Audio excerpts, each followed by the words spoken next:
서로를 바라보시며 함께 이렇게 인사했으면 좋겠습니다. 성령 충만한 예배자가 됩시다.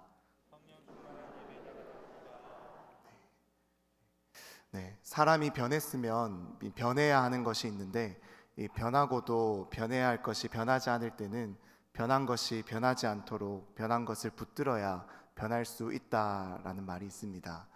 네, 오후 시간에 무슨 뚱딴지 같은 소리냐라고 생각하실 텐데, 제가 그래서 자막을 준비했습니다. 그래서 자막을 한번 보시면서 한 번에 이것이 이해가 되신다면은 정말 굉장히 독해력이 뛰어나신 것입니다. 한 번 더 읽어드리겠습니다.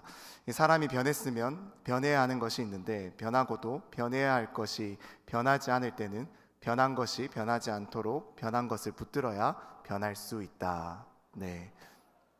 네, 말장난이 아니라 제가 한번 천천히 한번 살펴보기를 원합니다.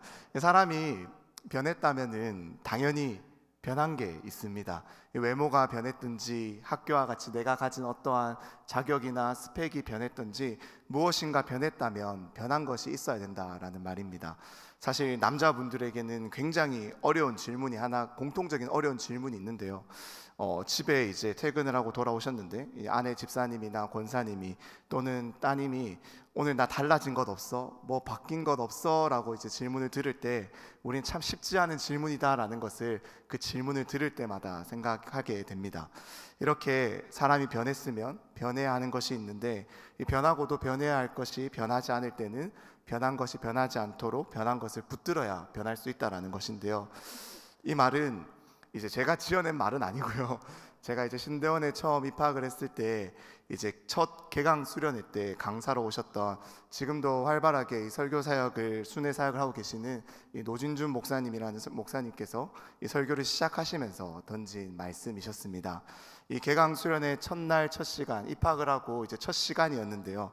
강사 목사님은 저희에게 이 변한 것이 변하지 않도록 변한 것을 붙들어야 변할 수 있다라고 말씀하시면서, 다시 말해서 지금 예수의 제자라고 생각해서 모인 여러분들의 지금의 이 마음이 변했다라고 생각하고 느끼고 있는 지금의 그 마음이 변하지 않도록, 지금 변했다고 생각한 그 마음이 변하지 않도록 계속해서 붙들어야 변할 수 있다. 날마다 성화되어 갈 수 있다. 이 총신의 교훈처럼 신자가, 학자가, 성자가, 전도자가, 목자가, 또 우리가 오늘 생캠의 첫 주의 예배, 첫 주에 우리가 외치고 있는 공동체 고백처럼 참된 예배자가 되어 갈 수 있을 것이다 라고 말씀해 주셨습니다.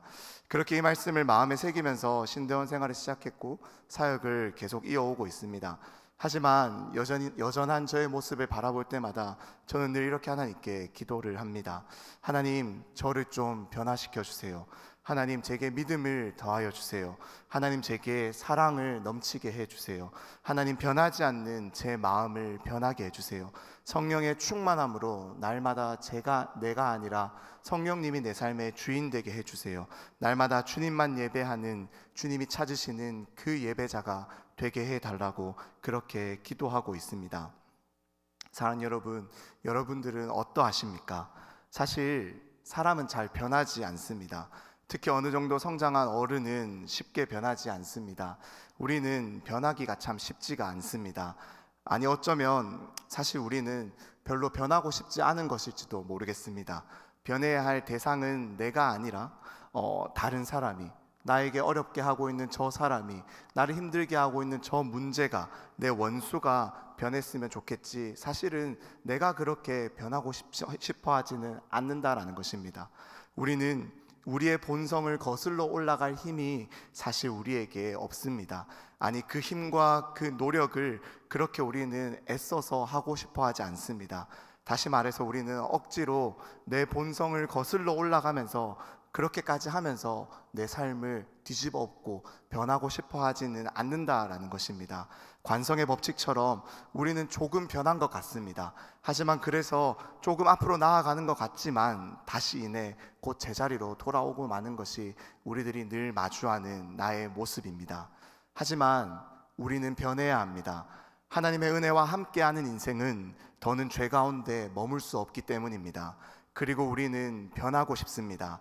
하나님의 말씀 앞에 설 때마다, 거룩하신 하나님의 전에 나와 예배할 때마다 그 은혜가 우리 가운데 충만하여질 때마다, 이 당신의 거룩하심을 우리가 목도할 때마다, 그 영광을 마주할 때마다 우리 안에는 이 주님을 향한 갈망이, 그리고 당신을 닮아가고 싶은 그 갈망이 솟구쳐 오르기 때문입니다. 오늘 이 시간 그러한 갈망을 가진, 또 그러한 평생의 소망을 가진 이 야곱을 향해서, 아니 어쩌면 그러한 야곱을 변화시켜 가기 위해서 이 포기하지 않는 사랑으로 가득하신 하나님께서 야곱에게 이르십니다. 야곱에게 말씀하십니다. 사랑하는 여러분, 그 하나님이 오늘 이곳에 모인 우리에게도 똑같이 이르실 줄로 믿습니다. 하나님이 야곱에게 이르십니다. 하나님이 나에게 이르십니다. 하나님이 우리에게 말씀하십니다. 오늘 이 시간 함께 말씀을 통해 우리를 향한 그 하나님의 말씀을, 그 사랑을, 그 마음을 살펴보기를 원합니다. 그래서 우리를 변화의 자리로 포기하지 않으시고 끝까지 우리를 찾아와 우리의 인생을 붙들고 가시며 우리의 삶의 주인 되어 주셔서 우리를 빚어가시는 그 하나님의 열심에 반응하며 이번 한 주, 또 이번 생캠의 기간 동안 성령 충만한 예배자로 변화되고 빚어져가는 이곳에 모인 우리 모두 될 수 있기를, 범어의 모든 성도님들 될 수 있기를 간절히 소망합니다. 야곱은 이 뱃속에서부터 자신의 형 에서의 지위가 너무나도 탐이 나서 그것을 빼앗고 싶어서 형의 발꿈치를 잡고 태어난 사람입니다. 평생을 이 장자권을 빼앗기 위해서, 이 하나님의 축복을 원해서 약속하심을 믿지 못하고 그때를 기다리지 못하고 자기의 힘으로 그것을 얻어내기 위해 살아왔던 인생이 바로 야곱입니다. 그런 야곱이 아버지와 형을 속여서 드디어 축복을 받아내었습니다. 하지만 그 결과가 무엇입니까? 형 에서와 원수가 되었고 이 아버지의 집에서 쫓기듯 도망을 가게 되었습니다. 이것은 이 야곱이 원했던 삶의 모습이 아닙니다. 자신이 바랐던 이 축복의 모습도 더더욱 아닙니다.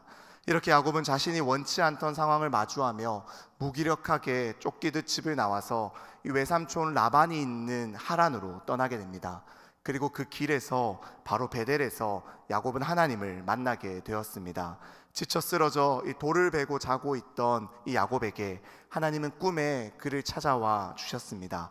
그리고 그런 야곱을 꾸중하고 책망하는 것이 아니라 오히려 야곱을 위로하고 어루만져 주셨습니다. 그리고 그렇게 자신을 찾아와 위로하고 어루만져 주신 하나님께, 약속하여 주신 하나님께 야곱 또한 이 세 가지로 서원을 합니다. 하나님, 제가 정말 아버지의 집으로 다시 무사히 돌아오게 된다면 하나님은 저의 하나님이 되실 것입니다. 제가 이곳 베델로 돌아와서 예배를 드리겠습니다. 하나님께 내 소유의 11조를 드리겠습니다. 이렇게 야곱은 하나님께 약속을 하고 길을 떠났습니다. 이 돌을 베고 자고 있던 야곱을 먼저 찾아오신 하나님은 그의 인생에, 그의 걸음에 늘 함께 하시며 약속하여 주셨던 대로 이 당신의 약속을 신실하게 지켜주셨습니다. 야곱의 후손이 바다의 모래와 같이 많아질 것이라고 했는데요, 야곱은 그 말씀대로 부인을 4명이나 두게 되었고 자녀를 12명이나 얻게 되었습니다. 그리고 아버지의 집 고향으로 무사히 돌아올 수 있게 되었습니다. 자신의 몫을 10번이나 바꾸었던 외삼촌 라반에게서 하나님은 야곱의 몫을 정확하게, 아니 더 넘치게 챙겨주셨습니다. 또한 도저히 내 힘으로 해결할 수 없었던 그 형 에서와의 그 문제를 마주하면서 홀로 야복강을 건너지 못하고 밤새 이 자신을 찾아온 하나님과 그 하나님께 매달리며 씨름하며 언제나 나와 함께 하시는 하나님, 그런 나를 위해 일부러 져주시는 하나님, 포기하지 않으시는 하나님의 사랑을 야곱이 경험하게 되었습니다. 그래서 그 하나님의 사랑을 경험한 야곱은 하나님께 드디어 자기 자신이 이 야곱임을, 하나님의 은혜가 없이는 살아갈 수 없는 죄인임을 인정하였고 이제 전심으로 형에게 나아가 용서를 구하고 형과 20년 만에 만나 화해하게 되었습니다. 그렇다면 이제 이렇게 이 20년 만에 만나 화해한 두 형제가 무엇을 해야 합니까? 자식들이 원수가 되어서 이 한 자식은 집으로 돌아오지 못하는 이 상황을 늘 가슴 아파하며 눈물을 훔치고 모든 것이 자신의 잘못이라고, 차라리 내가 이 벌을 받고 싶다고 벌어진 이 상황을 돌아보며 곱씹으며 마음 아파하고 있던 아버지 이삭에게, 어머니 리브가에게 다가가서 우리 두 형제가 드디어 화해했다라고 말하고 보여주는 것이 그들에게 먼저 일어났어야 되는 일이 아닙니까? 얼마나 이들이 이 야곱이 돌아오기를 손꼽아 기다렸을까요? 얼마나 그 두 자식이 화해하는 모습을 보고 싶었을까요? 하지만 야곱은 그렇게 하지 않았습니다. 에서는 이 자신의 집이 있는 세일로 돌아가며 야곱과 함께 가자고 제안했지만 야곱은 자신과 함께 하자는 이 형 에서의 제안을 거절하고 숫곳이라는 곳에 자신의 집을 짓고 세겜성 앞으로 가서 거기 살던 족속들에게 땅을 사서 그곳에 제단을 쌓아 그곳을 하나님은 이스라엘의 하나님입니다 라는 뜻의 엘엘로헤 이스라엘이라고 부릅니다. 참 이상하지 않습니까? 야곱은 20년 만에 고향으로 돌아왔고 자신을 그렇게 잡아 죽이려 했던, 자신을 그렇게 미워했던 형 에서와도 화해를 했습니다. 자신을 그토록 사랑해서 이 일을 같이 벌였던 그 어머니, 자신을 너무나도 사랑했던 어머니 리브가가 보고 싶지 않았을까요? 아버지 이삭이 보고 싶지 않았을까요? 그리고 무엇보다 이 베델로 그가 이제 하란으로 떠나면서 베델에서 만나서 자신의 꿈에 찾아와 자신에게 약속해 주었던 그 하나님께 했던 그 약속을 야곱은 잊은 것일까요? 그는 분명 자신을 고향으로 무사히 돌아오게 해주시면 하나님은 나의 하나님이며 베델로 올라가 내가 주님께 이제 예배하겠다고, 주님께 내가 11조를 드리겠다라고 세 가지로 약속하지 않았습니까? 그런데요, 지금 야곱은 그렇게 하고 있지 않습니다. 이 약속을 잊었기 때문일까요? 사실 꼭 그렇지만은 않은 것 같습니다.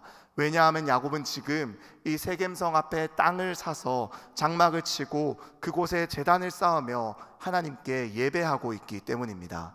하나님은 이스라엘의 하나님입니다. 하나님은 나의 하나님입니다 라고 고백하며 형과의 문제를 해결하여 준, 그리고 여기까지 자신을 인도하여 주신 하나님을 인정하고 쌓았던 제단이 바로 이 엘엘로헤 이스라엘입니다. 즉 다시 말해서 야곱은 그 약속을 잊은 것이 아닙니다. 모르는 것이 아니었습니다. 야곱은 분명 지난 밤에 이 야복 나루터에서 하나님을 만났습니다. 그는 생생하게 하나님을 경험하였습니다. 그래서 이 살아계신 하나님 앞에 자신의 실존을, 이 자신의 죄악을 다 토해내고 인정하며 회개하며 나아갔고, 결국에 그런 야곱을 하나님께서는 이스라엘이라고 이름을 바꾸어 주시며 나의 자녀라고, 의인이라고, 내 소유라고, 내가 너를 포기하지 않고 끝까지 너를 사랑한다라고 말씀해 주셨습니다.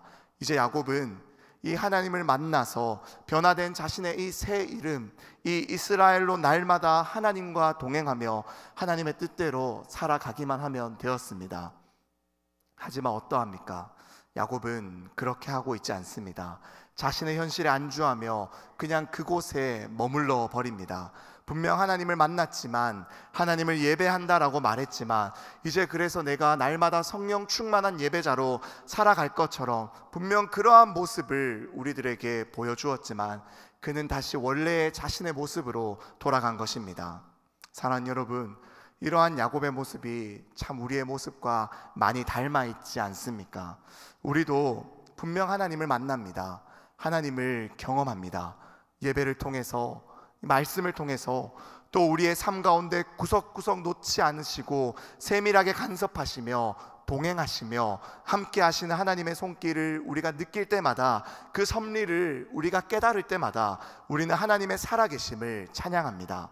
이제 이 하나님만을 따르겠다고, 하나님의 말씀을 날마다 먹으며 꿀송이처럼 단 그 말씀을 놓치지 않겠다고, 나의 생각이 아니라 성령님이 내 전인격을 사로잡아서 내 삶의 방향키를 잡으셔서 성령님이 주인 되시는, 그래서 성령으로 충만한 삶을 날마다 하나님께만 영광 돌리는 예배자로, 부름을 받아 보냄받은 그리스도의 제자로 살겠다라고 우리는 다짐하고 결심합니다. 하지만 우리의 삶이 어떠합니까? 우리는 이내 얼마 가지 않아 곧 다시 우리의 모습으로 돌아가는 것입니다. 여전히 이 관성의 법칙이 우리를 지배합니다. 우리는 원래의 모습으로 돌아가고 마는 것입니다. 은혜를 경험했지만 이내 은혜를 모르는 삶으로 은혜의 맛보다 이 세상의 맛을 더 맛있어하며 돌아갈 때가 있다라는 것입니다. 우리의 마음에 이 세상이 주는 기쁨과 즐거움이 더 클 때가 있다라는 것입니다. 이것 또한 우리가 매일 아침 먹는 달고나처럼 달달하고 너무나도 맛있을 때가 있다라는 것입니다. 이러한 야곱의 모습이 이러한 야곱의 마음이 야곱을 숲곳에 머물게 합니다. 세겜성 앞에 땅을 사서 장막을 쳐서 자리 잡게 합니다. 그곳에 눌러 앉게 만들어 버립니다. 야곱은 이곳에 꽤 오랜 시간 머물렀던 것으로 보입니다. 그리고 그렇게 머물던 중에 이 야곱의 가족에게 일어나지 않아야 될 끔찍한 사건이 벌어지게 됩니다. 바로 그의 하나뿐인 딸인 이 디나가 이 세겜성의 추장 세겜에 의해 겁탈을 당하는 일이 벌어지는 것입니다. 베델로 올라가지 않고 이 자신이 가야 할 길이 남아 있었음에도 불구하고 머물러 있던 야곱의 집안에 문제가 발생하였습니다. 엄청난 사건입니다. 부모로서는 도저히 가만히 있을 수 없습니다. 그런데요, 이 야곱의 반응이 참 이상합니다. 우리 함께 창세기 34장 5절의 말씀을 통해서 그 야곱의 반응을 살펴보길 원합니다. 함께 34장 5절 말씀 읽어보겠습니다. 야곱이 그 딸 디나를 그가 더럽혔다 함을 들었으나 자기의 아들들이 들에서 목축함으로 그들이 돌아오기까지 잠잠하였고, 자기 딸에게 몹쓸 일이 벌어졌는데 이 아버지가 가만히 있는 것입니다.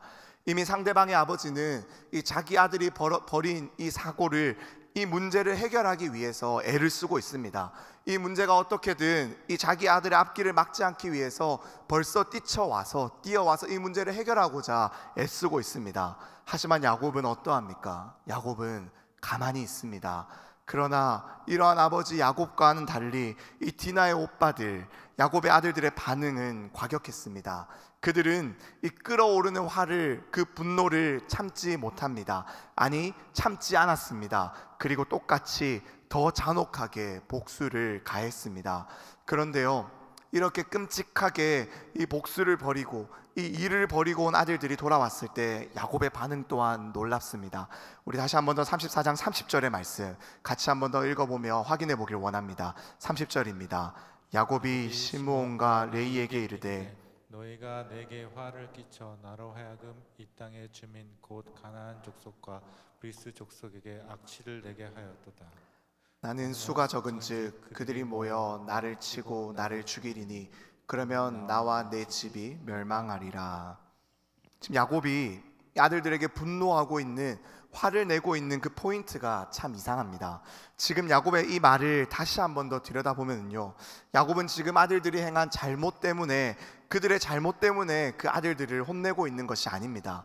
야곱은 분명히 아들들을 지금 혼내고 있지만 그 이유는 자신이 더 이상은 이제 이 땅 가운데 살 수 없게 되었기 때문에, 이들 가운데 정착해서 머물 수 없다라는 그 사실에 지금 야곱은 분노하고 있는 것입니다. 자신들은 철저히 수가 적고 세력이 약하기 때문에 이 땅에 살아가면서 조심하고 또 조심했어야 하는데, 이렇게 지역사회에 무리를 빚었으니 곧 이에 대한 복수를 당할 것이다 라는 그 생각에 야곱은 자신의 아들들에게 화를 내고 있는 것입니다. 어쩌면 야곱은 그래서 이 자신의 딸 디나가 겁탈을 당했다는 소식을 들었을 때 먼저 침묵으로 반응했는 것일지도 모릅니다. 그는 지금 이 상황 가운데서 내가 지금 화를 내어도 될 것인가, 내가 저들과 맞서도 되는 일인가를 머릿속으로 계산하면서 모든 상황 가운데서 철저히 계산하는 그 야곱의 모습을 보여주고 있는 것입니다. 그리고 지금 야곱은 이미 벌어진 일은 벌어진 일이지만 그 후에 찾아온 이 세겜의 추장에 의해서 자신들을 충분히 보호해 주겠다고, 든든한 울타리가 되어 주겠다고 그 큰 세력과 그 큰 무리와 그 큰 성의 주인 세겜으로부터 매력적인 제안을 받게 되었습니다. 함께 하자라는 제안도 받았습니다. 야곱은 그 제안이 굉장히 매력적으로 다가왔을 것입니다. 이 제안을 받아들이면 내가 지금까지는 험악하게 살아왔지만 남은 말년을 이곳 가운데서 안전하게 살아갈 수 있을 것 같다라는 생각을 하게 되었을 것입니다. 이제 더는 험악한 세월이 아니라 여기서 적당히 살며 안전하게 남은 노년을 사는 것도 나쁘지 않겠다라고 그는 머릿속으로 계산하며, 이렇게 하는 것이 좋지 않을까, 저렇게 하면 어떻게 될까 계산하고 또 계산하고 있었을 것입니다. 그런데요, 이 자식의 아들들이 이 모든 계산을 다 망쳐버렸습니다. 자신의 이러한 계산이 더는 필요치가 않게 되었습니다. 이제 더는 도무지 계산이 서지 않는 상황이 되어버렸다라는 것입니다. 모든 것이 물거품이 되어버렸습니다. 사랑하는 여러분, 야곱은 그가 걸어온 삶의 걸음 가운데서 분명히 하나님을 만났습니다. 하지만 그는 여전히 야곱입니다. 여전히 그는 계산적이고 여전히 그는 세상과 하나님 사이에서 저울질하며 어디에 머무는 것이 내게 더 좋을지, 더 이득이 될지 고민하며 또 고민하며, 그는 분명 하나님을 만나 변했지만 그렇다라고 해서 이 변해야 하는 것이 변하지 않고 변하지 않는 그 모습을 보여주고 있는 것입니다. 이것이 야곱의 모습, 그리고 또한 마찬가지로 저의 모습, 그리고 여러분들의 모습, 우리들의 모습이 아닙니까? 그렇다면 야곱은 왜 이렇게 변하지 못합니까? 왜 하나님을 만나도 그의 인생이 단번에 변화되는 그러한 일이 일어나지 않습니까? 먼저 그는 세상 가운데 있기 때문입니다. 자신이 속한 이 세상 속에서 자신을 부르셔서 이제 이곳에서 그곳으로 보낸 하나님의 뜻대로 그 하나님의 힘으로, 은혜와 기쁨으로 세상을 변화시켜 나가야 하지만, 그래서 그러한 야곱을 통해서, 우리를 통해서 세상이 하나님을 알아야 하지만 오히려 반대가 되었다라는 것입니다. 야곱은 세상에 머물며 세상에 동화되어 갔습니다. 다시 세상과 같아졌습니다. 색을 잃어버린 것입니다. 도무지 이 이스라엘이라는 이름에 걸맞은 색깔을 그가 보여주지 못합니다. 그는 다시 모두가 속고 속이는 것이 당연한, 늘 철저한 계산을 하며 살아가는 것이 당연한, 내 이익을 먼저 챙기며 그것을 누리며 살아가는 것이 너무나도 당연한 그러한 세상 속에서 내가 지금까지 살아왔던 내 삶의 방식이 틀리지 않았다라는 것을 깨닫고 느끼며 다시 세상 가운데 동화되어 가는 것입니다. 그의 삶에 이 영적인 하향 평준화가 일어나고 있다라는 것입니다. 그리고요, 이 야곱이 변하지 않는 또 다른 이유는 이 모든 일을 세상과 같은 방법으로, 그 방식으로 해결하려 하기 때문입니다. 눈에는 눈, 이에는 이, 이것이 세상의 방식, 법칙이 아닙니까? 지금 야곱의 아들들이 반응이 바로 딱 이러합니다. 아니, 그들은 세상보다 더하면 더했지 덜하지 않았습니다. 더 잔인하게 복수를 가했습니다.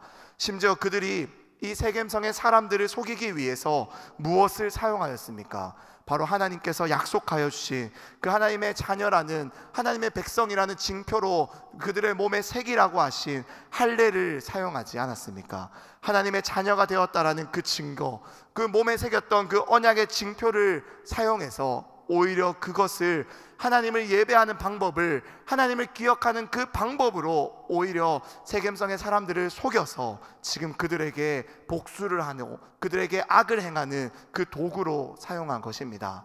이것은 이 야곱의 아들들이 하나님을 제대로 인식하지 못하고 있었음을 보여줍니다. 그의 집안에 이 신앙의 계승이 전혀 이루어지고 있지 못하다라는 것을 보여주는 단적인 예가 됩니다.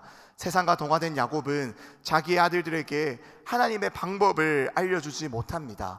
오히려 세상의 방법을 물려주고 있는 것입니다. 자신이 판단하고 속이고 자기의 뜻대로라면 뭐든 할 수 있는 이 죄인된 본성을 그대로 물려주고 있는 것입니다. 이렇게 세상에 동화되고 세상과 같이 그러한 방법으로 계산하고 속이고 심판하며 판단하며 살아가는 자에게는 결코 하나님을 닮아가는 변화가 있을 수 없습니다. 마지막으로 야곱은 이 세상과 하나님 사이에서 저울질하고 있었습니다.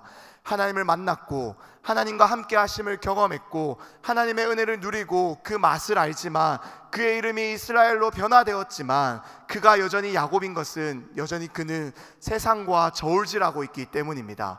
세상도 좋습니다.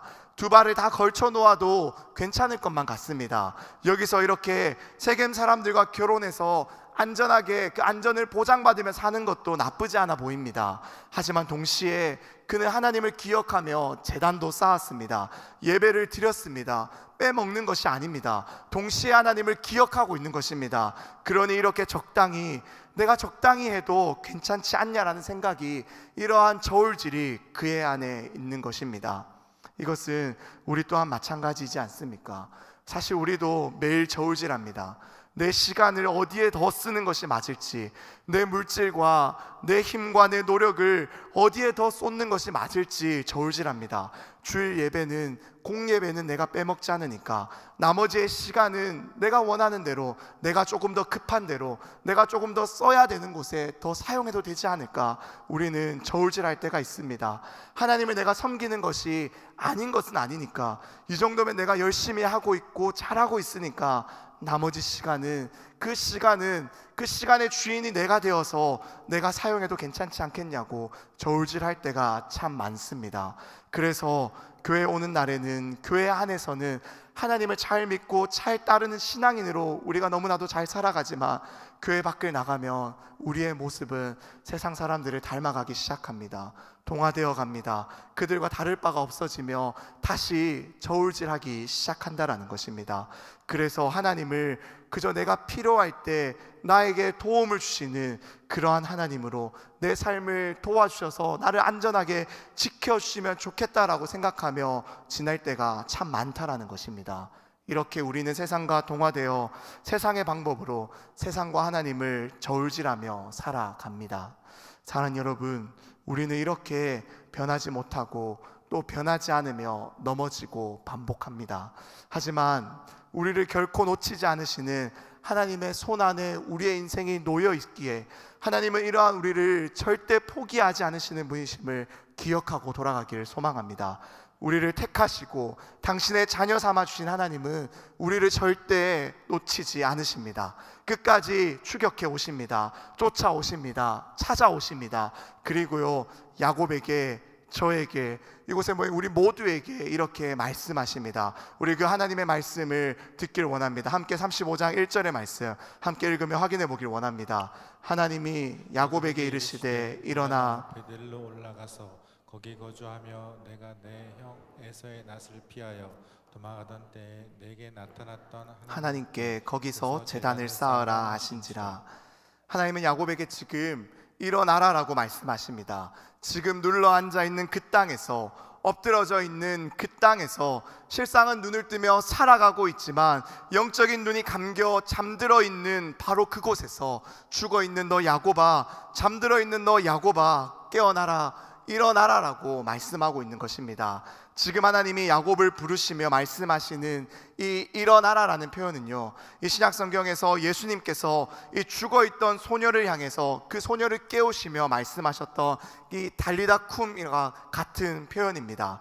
야곱에게 일어나라라고, 깨어나라라고, 잠든 내 영혼아, 세상에 물든 내 영혼아, 깨어나라, 일어나라, 이제 정신을 차려 너를 부르는, 너를 찾고 있는, 너를 포기하지 않는 나를 보라라고 말씀하십니다. 이는 우리에게도 마찬가지입니다. 우리 또한 야곱과 마찬가지로 세상과 동화될 때도 있고, 세상의 방식대로 살아갈 때도 참 많고, 세상과 하나님을 저울질하며 또다시 영적인 무기력 가운데로 가라앉을 때가 참 많을 때, 우리 주님 마찬가지로 우리에게 말씀하십니다. 일어나라, 그 자리에서 일어나라, 깨어나라. 그래서 나를 보라고, 세상이 아닌 나 너를 부르고 있는 하나님 나를 보라라고 말씀하고 계시는 것입니다. 사랑하는 여러분, 야곱은 이제야 자기 인생을 끝까지 찾아오시는 하나님을 깨닫습니다. 그리고 이제야 자신이 머물러 앉아있던 그 자리를 털고 일어섭니다. 그리고 자신이 가야 할 자리, 자신이 있어야 할 자리, 하나님이 부르신 그 자리로 나아갑니다. 오늘 본문 3절 말씀입니다. 우리가 일어나 베델로 올라가자. 내 환난 날에 내게 응답하시며 내가 가는 길에서 나와 함께 하신 하나님께 내가 거기서 제단을 쌓으려 하노라 하매. 베델로, 드디어 야곱은 베델로 나아갑니다. 하나님이 자신을 찾아오셨던 그곳으로, 자신에게 약속하여 주셨던 그곳으로, 그래서 언제나 어디서나 함께 하겠다고 약속하여 주신 그곳으로, 하나님의 집으로, 진정한 예배의 자리로, 성소로 나아가는 것입니다. 사랑하는 여러분, 변화는 바로 이 순간에 다시 일어나기 시작합니다. 이 순간에 우리 안에 변화가 일어납니다. 우리가 또다시 한 걸음 더 나아가고 또 변하고 성장하기 시작한다라는 것입니다. 우리의 인생이 변화하는 것, 거룩히 살아갈 힘과 능력은 우리 안에 없습니다. 내게는 없습니다. 그 힘과 능력은 주어지는 것입니다. 그 힘과 능력은 예배함에 있습니다. 그 힘과 능력은 오직 주님께만 있다라는 것입니다. 이렇게 하나님께로 나아가는 야곱은 다시 하나님께로 나아가며 우리에게, 자신의 가족들에게, 또 가족들에게 세 가지 행동을 명령하는 것을 살펴볼 수가 있는데요, 우리 2절 말씀을 통해서 한번 확인해 보길 원합니다. 2절 말씀입니다. 야곱이 이에 자기 집안 사람과 자기와 함께한 모든 자에게 이르되 너희 중에 있는 이방 신상들을 버리고 자신을 정결하게 하고 너희들의 의복을 바꾸어 입으라. 먼저 자신의 집안에 들어와 있는 이 모든 이방 신상과 우상을 다 버리게 합니다. 자신도 모르게 이 세상과 동화되어 살아오면서, 이 세상의 방식대로 살아오면서 세상과 하나님을 저울질하다 보니 내 안에 가득 채워진, 내 귀에 걸린, 그래서 나를 지금 장식하고 있는 이 이방 신상들, 우상들을 하나님 앞에 나아가기 전에 다 버리라고 그 가족들에게 명령합니다. 하나님과 이것들을 동시에 섬길 수 없다라는 것을, 공존할 수 없다라는 것을 잠에서 깨어난 야곱은, 이 영적인 깊은 잠에서 드디어 깨어난 야곱은 깨달아서 자신의 인생을 변화하고자 한 걸음을 내딛습니다. 자기의 삶의 방식에서 벗어나고자 한 걸음을 내딛는 것입니다. 사랑하는 여러분, 이것은 우리에게도 마찬가지입니다. 우리는 하나님과 세상을 겸하여 섬길 수 없습니다. 우리는 그 둘 사이에서 적당히 선을 지킬 힘이 없습니다. 우리는 그럴 만한 실력이 안 됩니다. 그러니 어떻게 해야 합니까? 하나님께만 매달려야 합니다. 그런데요, 그렇게 매달리다 이제 내 삶이 조금 괜찮아지면, 살만해지면 우리는 예전에 빼두었던 이 귀걸이들을 하나씩 하나씩 다시 착용합니다. 다시 내가 살아가던 그 방식을 의지합니다. 다시 돌아가는 것입니다. 이것이 늘 반복되는 우리의 모습입니다.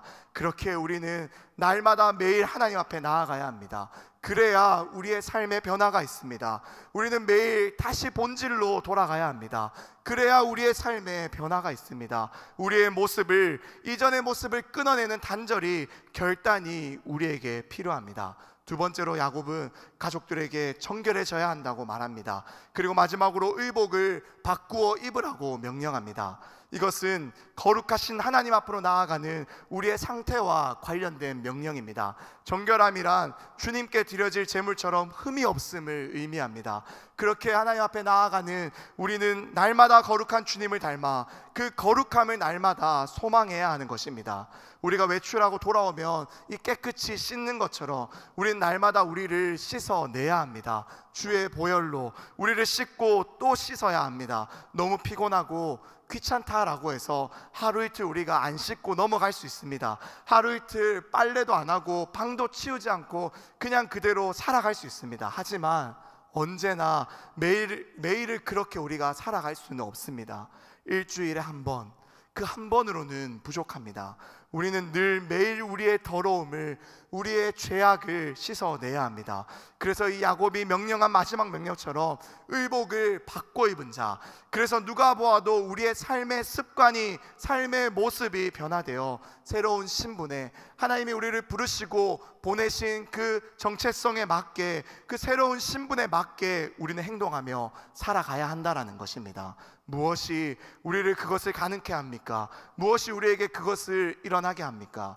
예배입니다. 말씀입니다. 사랑하는 여러분, 이 생캠의 40일의 기간이 바로 그러한 시간으로 삼아보기를, 도전해보기를 소망합니다. 일주일에 한 번 씻는 자에서 매일 씻는 자로, 일주일에 한 번 생명의 양식으로 배를 불리던 자에서 매일의 만나를 먹고 배부른 자로, 그래서 날마다 주의 은혜로, 보혈로, 그의 사랑으로 옷 입어서 우리의 삶 가운데 세상으로 보냄받은 그리스도의 제자, 그 제자의 모습이 나타나게 되기를 우리가 간절히 이 시간 결단하며 소망하며 나아갈 수 있기를 간절히 원합니다. 하지만 우리는 하나님을 이렇게 믿는다고, 믿고 싶다라고 이 믿음을 지키며 살아가고 싶지만 사실 우리의 삶 가운데서 이것이 쉽지 않음을 날마다 느낍니다. 내 믿음을 드러내며 살아가고 싶지만 그것이 참 두렵습니다. 아니, 어쩌면 솔직하게 말해서 부끄러울 때가 참 많습니다. 먼저는 내 모습이 그렇지 못해서이고, 두 번째는 신앙생활하는 내 모습을 세상이, 내 주변의 사람들이 이상하게 여길까봐 무섭습니다. 두렵습니다. 여전히 변화하지 않는 내 모습을 그들에게 들킬까봐 부끄럽습니다. 그래서 우리는 날마다 그렇게 애써서 정결해지려 하지 않는 것 같습니다. 의복을 바꾸어 입지 않습니다. 내가 속한 세상에서 내 주변의 사람들과 적당히 어울려 살아가기 위해서는 나도 적당히 그들이 하는 우상 귀걸이 정도는 해야 한다라고, 그 정도는 괜찮지 않냐라고 생각할 때가 참 많습니다. 교회 올 때는, 우리가 하나님 앞에 나올 때는 그것을 빼두지만 다시 집으로 돌아가서는 씻어내지 않고 우상 귀걸이로 내 모습을 다시 채운 채, 꾸민 채 우리는 살아갈 때가 참 많습니다. 이렇게 우리는 세상에 동화되어 세상의 방식으로 세상과 하나님을 저울질하며 살아갑니다. 사랑하는 여러분, 하지만 이것은 결코 하나님이 우리에게 원하시는 모습이 아닙니다. 우리가 그렇게 늘 두 길에 다 발을 올려놓고 있다면 우리의 삶은 변하지 않습니다. 우리는 절대로 변하지 않습니다. 정말로 우리의 삶이 이제는 하나님을 닮아 변화하고 싶다면, 정말로 이제는 주님을 닮아가고 싶다면, 그래서 성령 충만한 예배자로 내가 살고 싶다면 오늘 본문에 나오는 이 야곱의 마지막 행동을 우리가 기억하고 돌아가기를 원합니다. 오늘 본문의 4절 말씀, 우리 4절 말씀을 한번 같이 화면을 보시며 읽어보겠습니다. 야곱이 그것들을 세게 금쳐 상수리 나무 아래에 묶고. 이 원어 성경에서는 이 상수리 나무 앞에 정관사가 붙습니다. 이 상수리 나무는 그저 수많은 상수리 나무 중에 하나가 아니라 특정한 나무를 가리키는데, 그 나무는 이 창세기에서 이 상수리 나무라고 하면 모두가 알만한 나무였습니다. 이 창세기 12장 말씀을 살펴보면 바로 이 믿음의 조상 아브라함이 하나님의 부르심을 따라 가나안 땅으로 들어와서 처음 제단을 쌓았던 곳, 그곳이 바로 지금 이 야곱이 자신들의 가족들 안에 자리하고 있던 모든 우상과 금 귀고리들을 묻으려 하는 이 상수리 나무다라는 것입니다. 야곱은 바로 이 상수리 나무 아래 하나님을 믿는다라고 말하지만 실상은 자신들의 삶의 모습과 정체성을 너무나도 잘 표현하고 있었던 이 우상과 금 귀고리들을 다 묻어버립니다. 다시는 내가 돌아가지 않겠다고, 다시는 그것을 꺼내어 보지 않겠다고, 내가 내 자식들에게 할례의 의미도 제대로 가르치지 못해서 내 자식들이 이 할례를 악용해서 죄를 저지르게 했던 그러한 삶이 아니라, 그래서 내 자식에게 우상을 물려주는 삶이 아니라 신앙을 물려주는 삶, 믿음을 물려주는 삶을 살겠다고 야곱은 지금 다짐하고 있는 것입니다. 사랑하는 여러분, 이제 말씀을 맺기를 원합니다. 여러분, 정말로 여러분의 삶이 주님의 은혜 가운데서 변화되시길 원하십니까? 그래서 정말로 이제는 내가 교회로 세워져 가길 원하십니까? 그래서 내가 있는 곳 어디서나 주의 움직이는 교회로, 성전으로 나를 부르시고 보내신 그 그리스도의 제자로, 성령 충만한 예배자로, 훈련자로, 전도자로, 치유자로, 화해자로, 소명자로 살아가길 원하십니까? 그렇다면 이 생캠의 40일의 기간이 여러분들의 이 상수리 나무가 되길 소망합니다. 우리 안에 높아진 모든 것, 하나님이 아닌 내게 자랑되는 모든 것, 나를 표현하고 있는 내 의복이 무엇인지를 돌아보는 이 40일의 시간 되길 소망합니다. 그래서 이 40일의 기간 동안 우리 함께 뜨겁게 예배하고 말씀을 묵상하는 이 철저한 훈련을 통해서 내가 정결케 되길 원한다고, 하나님 나를 씻어달라고, 회복시켜달라고, 나를 부르신 주님만 따르게 해달라고 구하며 나아갑시다. 오늘 하나님이 우리에게 이르십니다. 말씀하십니다. 일어나라라고 말씀하십니다. 이 하나님의 부르심에 반응하며 순종하며 이 40일의 기간을 통해서 내가 정금같이 순금같이 단련되어 나와 내 삶, 이제는 성령이 주인 되시고 성령이 충만한 예배자 되길 소망한다고 이 시간 우리 함께 결단하고 결심하고 기도하고 돌아가는 범어의 모든 성도님들 되시길, 그래서 생명의 공동체로 우리가 함께 세워져 가며 함께 날마다 우리는 범어교회입니다 라고 고백하는 모든 성도님들 되시길 주님의 이름으로 축원합니다. 이 시간 잠시 기도하겠습니다. 하나님 감사합니다. 오늘 이 시간 우리에게 이 귀한 생명의 말씀을 들려주시니 감사합니다. 하나님, 이제 우리가 우리의 자리를 박차고 일어나 주님을 따르기를 원합니다.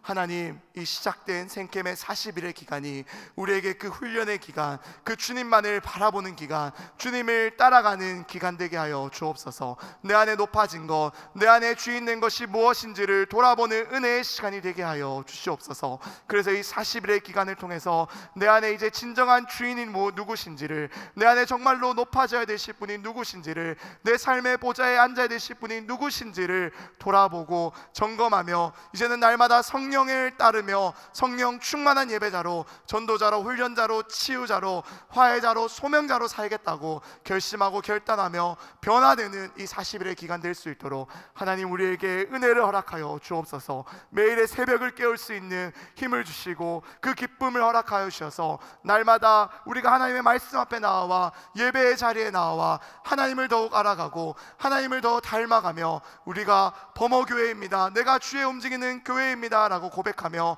내가 속한 그 삶의 자리에서 나를 부르신 주님의 소명을 따라 그 주의 사명을 이루며 살아가는 범어의 모든 성도들 될 수 있도록 하나님 은혜 더하여 주시옵소서.